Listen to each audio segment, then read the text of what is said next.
इस वीडियो में हम देखेंगे कि एक्सपोर्ट्स और मॉड्यूल डॉट एक्सपोर्ट्स इन दोनों ऑब्जेक्ट्स में क्या डिफरेंस है, क्या ये दोनों चीज़ें सेम हैं या कोई डिफरेंस है इन दोनों में। तो उसके लिए हम क्या करेंगे, मैं यहाँ पे लिखूंगा console dot log module dot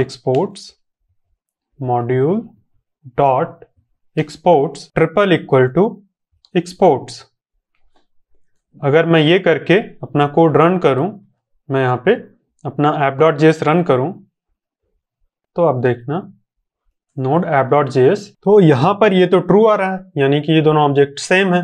ये दोनों console लॉग तुम्हारे app.js फाइल से आ रहे हैं, इसका मतलब कि ये दोनों ऑब्जेक्ट्स तो एकदम सेम है, कोई दिक्कत ही नहीं है। तो हाँ, ये एकदम सेम है। अब इसके ऊपर पूरा वीडियो बनाने की क्या जरूरत थी, ये तो मैं पिछले वीडियो में ही बता देता। तो ये एकदम सेम है, एग्जैक्टली ट्रू है, लेकिन डिफरेंस है, बहुत ज़्यादा डिफरेंस है। कैसे और क्या डिफरेंस है, ये डिफरेंस समझने के लिए मैंने यहाँ पे एक यूज़र नाम का ऑब्जेक्ट क्रिएट कर रखा है, और एक यूज़र नाम का ऑब्जेक्ट है, सिंपल नेम है, एज है, एड्रेस है, और हॉबीज नाम का एक एरे भी मैंने यहाँ पे रख दिया है। लेकिन यहाँ पे इंपॉर्टेंट चीज जो है वो एड्रेस है। तो यूजर डॉट एड्रेस और एड्रेस, मैंने एक एड्रेस नाम का वेरिएबल बना लिया है, उसके अंदर मैंने एड्रेस को सेव करवा दिया है। अब अगर हम यहाँ पे चेक करेंगे console dot log user dot address triple equal to address, तो ये ट्रू आएगा। मैं यहां से ये console लॉग हटा देता हूं, और यहां से हमारा इस app.js फाइल से console लॉग हमारा प्रिंट होगा। ये देखो, यहां से भी ये ट्रू आ रहा है। तो अगर आप ये बता सकते हैं कि एड्रेस और यूजर डॉट एड्रेस में क्या डिफरेंस है, तो आप ये भी बता सकते हैं मॉड्यूल डॉट एक्सपोर्ट्स और एक्सपोर्ट्स में क्या डिफरेंस है। बहुत ही सिंपल है। देखो, मॉड्यूल जैसे मॉड्यूल जो है वो यूजर को रिप्रेजेंट कर रहा है। यूजर एक बड़ा ऑब्जेक्ट है, उसके अंदर एक एड्रेस नाम का एक दूसरा ऑब्जेक्ट है ना, एक चाइल्ड ऑब्जेक्ट हम बोल सकते हैं।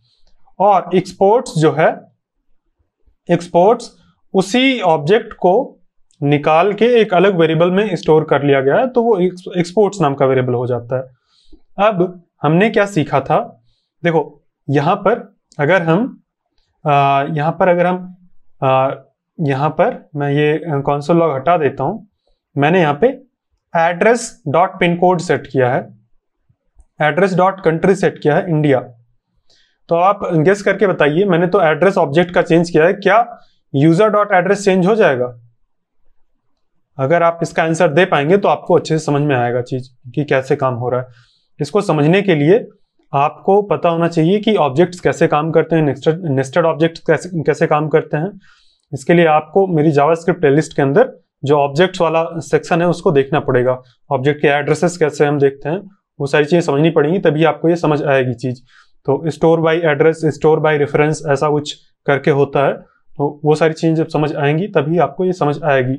इसका आउटपुट क्या होगा, अगर मैं console लॉग करता हूं यूजर डॉट एड्रेस और एड्रेस, एक न्यू लाइन में मैं एड्रेस को console लॉग कर लेता हूं, तो आप देखना यहां पर मैं नोड app.js अगर रन करता हूं तो हमारे पास दो ऑब्जेक्ट्स यहां पे प्रिंट होके आए हैं, और ये देखिए दोनों के अंदर पिन कोड और कंट्री ऐड हो गया है। तो एक्चुअल में ये बिहाइंड द सीन्स मेमोरी के अंदर दो ऑब्जेक्ट्स नहीं है, मेमोरी के अंदर केवल एक ही ऑब्जेक्ट है, जो कि यहाँ पे ओरिजिनली क्रिएट हुआ था फर्स्ट टाइम। ये एक ही ऑब्जेक्ट है, इसी ऑब्जेक्ट को हमारा एड्रेस वेरिएबल रेफरेंस कर रहा है। हमने जब ऐसा किया ना, तो एड्रेस ऑब्जेक्ट का जो रेफरेंस था वो इस एड्रेस नाम के वेरिएबल में स्टोर हो गया। अब हम इस एड्रेस नाम के वेरिएबल के ऊपर, यानी कि इस ऑब्जेक्ट के ऊपर अगर हम कोई भी प्रॉपर्टी ऐड करेंगे, तो हमारी जो ओरिजिनल प्रॉपर्टी थी, ओरिजिनल वाला चीज था, वो भी मॉडिफाई होगा, है ना। ये ओरिजिनल वाला ऑब्जेक्ट भी हमारा मॉडिफाई होगा।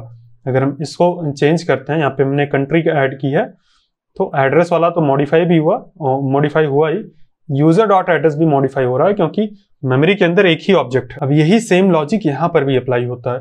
जो एक्सपोर्ट्स नाम का वेरिएबल हमें मिलता है, ये क्रिएट किया गया है कुछ इस तरह से, let exports equal to module dot exports, कुछ इस तरह से क्रिएट किया गया होगा। हम एक नया वेरिएबल क्रिएट कर लेते हैं, एक्सपोर्ट्स को नहीं ऐसा क्रिएट करते हैं क्योंकि ऑलरेडी क्रिएटेड है। मैं यहाँ पे नाम दे देता हूं XYZ, मैंने XYZ नाम दे दिया, एक नया वेरिएबल क्रिएट कर लिया, बस ऐसे ही। या सेंड नाम दे देते हैं, सेंड, ठीक है, या कोई भी नाम आप जो भी नाम आपके मन में आए वो नाम दे दीजिए। और हम मॉड्यूल डॉट, हम यहाँ पे अब क्या करेंगे, एक्सपोर्ट्स नहीं यूज करेंगे, हम सेंड डॉट नम करेंगे। आप गेस करिए ये काम करेगा कि नहीं। हम कर रहे हैं सेंड डॉट सम, मतलब सेंड के ऊपर हम सम ऐड कर रहे हैं, सेंड के ऊपर हम प्रोडक्ट ऐड कर रहे हैं, और हम एक्सपोर्ट में ना तो मॉड्यूल डॉट एक्सपोर्ट कर रहे हैं ना तो हम एक्सपोर्ट डॉट कुछ कर रहे हैं, है ना। हम कहीं भी जो इसका वो है, क्या बोलते हैं, जो कॉमन जेएस का एक्सपोर्ट करने वाला सिस्टम है, हम उसको यूज भी नहीं कर रहे हैं और हम इसको एक्सपोर्ट करवा रहे हैं। आप गेस करिए क्या ये काम करेगा? बिल्कुल काम करेगा। अगर हम इसको रन करें, ये देखो नोड app.js, ये देखो हमारा ये कोई एरर नहीं है, एकदम सही से काम कर रहा है ना। ये एकदम सिंपली, एकदम आराम से काम कर रहा है। तो जो एक्सपोर्ट्स वेरिएबल है वो कुछ इसी तरह से क्रिएट किया गया है। यहाँ पे जैसे हमने सेंड नाम का वेरिएबल क्रिएट किया, ऐसे ही एक्सपोर्ट्स नाम का वेरिएबल क्रिएट किया गया है और उसके अंदर असाइन कर दिया गया है मॉड्यूल डॉट एक्सपोर्ट्स। बस इतना ही है और कुछ नहीं है, इन दोनों में और कोई डिफरेंस नहीं है। अब यहाँ पर डिफरेंस क्या आ जाता है और दिक्कत क्या हो जाती है, अभी मैं आपको ये दिखाता हूँ। उसके लिए मैं एक अपने चलो इसको अभी मैं यहाँ पे ये कर देता हूँ ताकि एरर ना आए। सेंड को मैं चेंज करके एक्सपोर्ट्स कर देता हूँ और हम यहाँ पे आ जाते हैं अपने यूजर वाले ऑब्जेक्ट के पास एक बार। तो यहाँ पर हमने पिन कोड और कंट्री इस तरह से सेट किया है ना, तो दोनों में सेट हो गया। यूजर डॉट एड्रेस जो कि हमारा मेन ऑब्जेक्ट था, फर्स्ट वाला ऑब्जेक्ट था, उसमें भी सेट हो गया और इस वाले में भी सेट हो गया। तो लेकिन अगर हम क्या करें, हम इस तरह से ना सेट करें, हम क्या करते हैं, हमने एड्रेस बनाया, ये एड्रेस, ये कंसोल लॉग अगर एड्रेस करेंगे, अभी ये ऑलरेडी हम कर रहे हैं यहाँ पे, चलो ठीक है कर रहे हैं। तो नोड app.js, ये देखो हमें दोनों ऑब्जेक्ट्स मिल रहे हैं, दोनों के अंदर सेम प्रॉपर्टीज हैं, अभी हमने कोई भी मॉडिफाई नहीं किया है।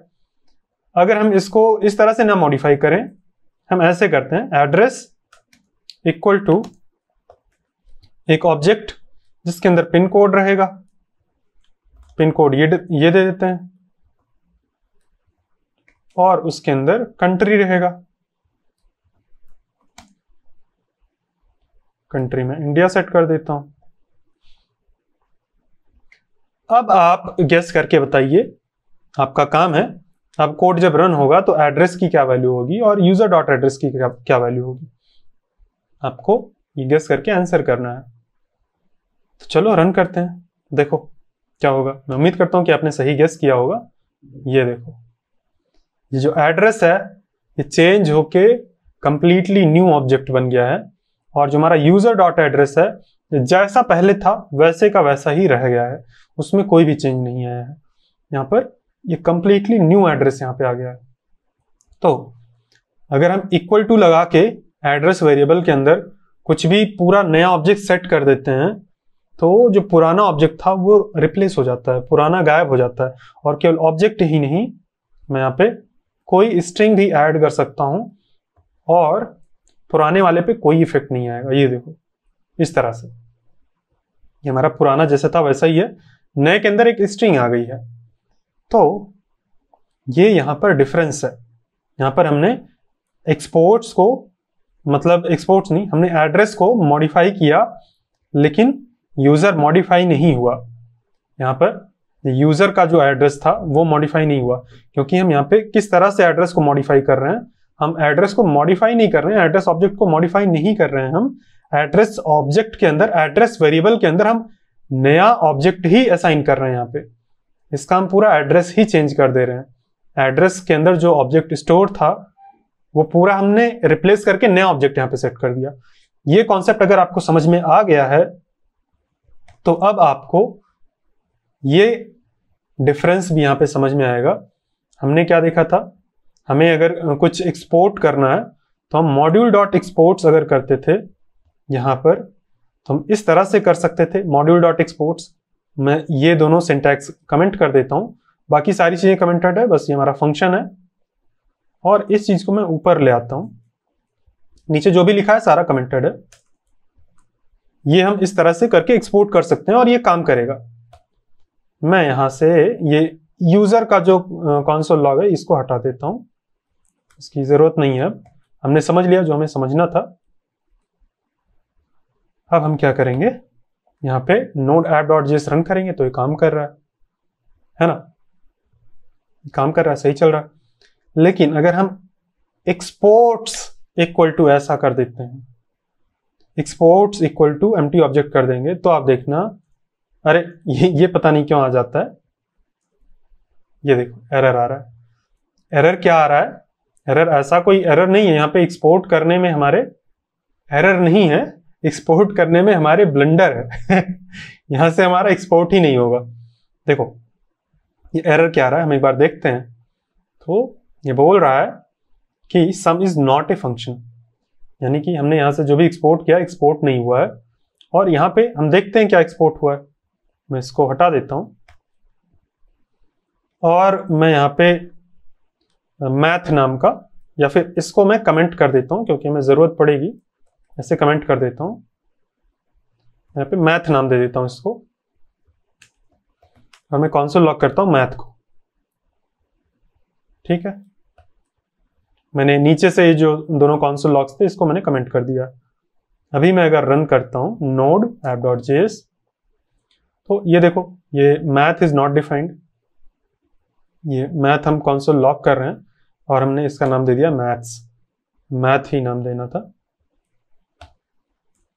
तो ये देखो ये एम्प्टी ऑब्जेक्ट आ रहा है, हमने यहां पर पूरा एक्सपोर्ट सेट कर दिया इक्वल टू, लेकिन एम्प्टी ऑब्जेक्ट आ रहा है। तो ये एम्प्टी ऑब्जेक्ट क्यों आ रहा है, ये आपका क्वेश्चन है आपके लिए। आपको इस क्वेश्चन का आंसर करिए, वीडियो को पॉज करिए और अभी आंसर करिए कि यहां पर ये एम्प्टी ऑब्जेक्ट क्यों आ रहा है, जबकि हमने यहाँ पे एक्सपोर्ट्स को सेट किया है। तो मैं उम्मीद करता हूं कि आपने आंसर दिया होगा, जो भी आंसर दिया होगा। अब मैं आपको आंसर देता हूं। देखो रिक्वायर की रिटर्न वैल्यू क्या होती है, ये इस मैथ फाइल को रन करेगा। मैथ फाइल के लास्ट में जब पूरा रन हो जाएगी तब ये देखेगा मॉड्यूल डॉट एक्सपोर्ट्स की क्या वैल्यू है। चलो एक बार हम चेक करते हैं, मॉड्यूल डॉट एक्सपोर्ट्स इसकी क्या वैल्यू है। ये देखो ये तो एम्प्टी ऑब्जेक्ट है, एक एम्प्टी ऑब्जेक्ट यहां से आ रहा है हमारी इस फाइल से, दूसरा एम्प्टी ऑब्जेक्ट यहां से आ रहा है, तो इसीलिए इसकी रिटर्न वैल्यू एम्प्टी ऑब्जेक्ट है। तो रिक्वायर फंक्शन जो है वो एक्सपोर्ट्स नाम के वेरिएबल को रिटर्न नहीं करता है। एक्सपोर्ट्स नाम के वेरिएबल में आप कुछ भी सेट करो उससे फर्क नहीं पड़ता है, वो मॉड्यूल डॉट एक्सपोर्ट्स इस नाम के वेरिएबल को ढूंढता है और इसको रिटर्न करता है। अब यहां पर इस तरह से अपडेट करने पर मॉड्यूल डॉट एक्सपोर्ट्स क्यों नहीं अपडेट हो रहा है, एग्जैक्टली सेम रीजन जो हमने यहां पर देखा था। हमने ये देखा था ना, यहां पर अगर इस तरह से एड्रेस को सीधा इक्वल टू लगा के एक नया ऑब्जेक्ट सेट कर देंगे तो जो हमारा यूजर का एड्रेस था हमने अभी करके देखा था, जैसा था वैसा ही रह जाएगा। यहाँ पे दो प्रॉपर्टीज थी तो दो प्रॉपर्टीज रह जाएंगी, जबकि हमारा जो मॉड्यूल डॉट एक्सपोर्ट्स ऑब्जेक्ट होता है वो पहले से एम्प्टी रहता है, तो एम्प्टी ही रह जाएगा, वो चेंज ही नहीं होगा। हमारा एड्रेस वेरिएबल भले ही चेंज हो जाता है, यहाँ पे इसके अंदर पिन कोड और कंट्री आ जाती है, लेकिन ये इस तरह से चेंज करने पे हमारा यूजर डॉट एड्रेस नहीं अपडेट होता है। सेम रीजन यहां पर भी है।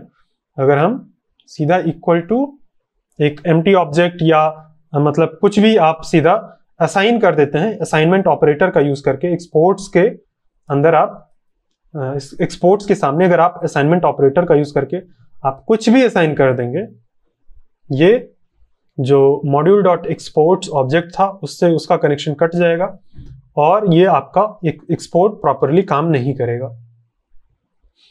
तो कुछ भी अगर एक्सपोर्ट करना है तो आपको ये मेक श्योर करना है कि मॉड्यूल डॉट एक्सपोर्ट्स इसकी वैल्यू अपडेटेड होनी चाहिए, क्योंकि रिक्वायर फंक्शन यही चीज रिटर्न करता है। यहाँ पे जब ये रिटर्न करेगा तो मॉड्यूल डॉट एक्सपोर्ट्स को ही रिटर्न करेगा। ये डिफरेंस है।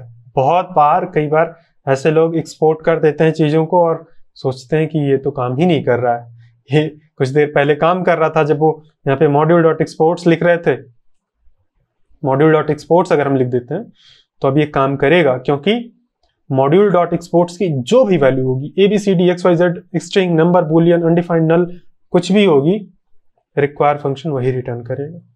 अब अगर हम कर देंगे तो ये सही से काम करेगा। ये देखो फंक्शन पूरा हमारा रिटर्न होके यहाँ पे आ गया है और हम इसको डिस्ट्रक्चर करके यूज भी कर सकते हैं। ये चीज अभी अगर मैं रन करूंगा तो ये देखो रन हो रहा है और काम कर रहा है। तो ये होता है मेन डिफरेंस। मॉड्यूल नाम का ऑब्जेक्ट जो होता है एक बड़ा ऑब्जेक्ट होता है। मॉड्यूल को आप कंपेयर करिए हमारे यूजर ऑब्जेक्ट से। मॉड्यूल इज इक्विवेलेंट टू हमारा यूजर ऑब्जेक्ट, ठीक है। और एड्रेस इज इक्विवेलेंट टू हमारा एक्सपोर्ट्स ऑब्जेक्ट, ये एक्सपोर्ट्स। और कुछ इस तरह से जैसे हमने एड्रेस वेरिएबल क्रिएट किया है एग्जैक्टली वैसे ही एक्सपोर्ट्स नाम का वेरिएबल भी क्रिएट किया गया है। हमने ये देखा कि मॉड्यूल एक बड़ा ऑब्जेक्ट है, तो बड़ा ऑब्जेक्ट है उसके अंदर एक छोटा ऑब्जेक्ट एक्सपोर्ट्स है, यानी कि मॉड्यूल ऑब्जेक्ट के अंदर और भी कई सारी प्रॉपर्टीज होंगी, है ना। तो चल के देखते हैं क्या प्रॉपर्टीज है। एक बार हम कंसोल लॉग करते हैं केवल मॉड्यूल को और देखते हैं क्या क्या प्रॉपर्टीज है। तो ये काफी बड़ा ऑब्जेक्ट है, बहुत ज्यादा बड़ा नहीं है, 7-8 प्रॉपर्टीज हैं। तो ये इतनी सारी प्रॉपर्टीज हैं। अब इनको इस वीडियो में भी देख सकते हैं, लेकिन हम लोग क्या करेंगे नए वीडियो में, हम लोग नेक्स्ट वीडियो में इसकी प्रॉपर्टीज देखेंगे, क्या क्या प्रॉपर्टीज हैं और किस काम की हैं ये सारी प्रॉपर्टीज जो भी हैं। तो मिलते हैं नेक्स्ट वीडियो में और देखते हैं मॉड्यूल की प्रॉपर्टीज, मॉड्यूल ऑब्जेक्ट को अच्छे से समझते हैं।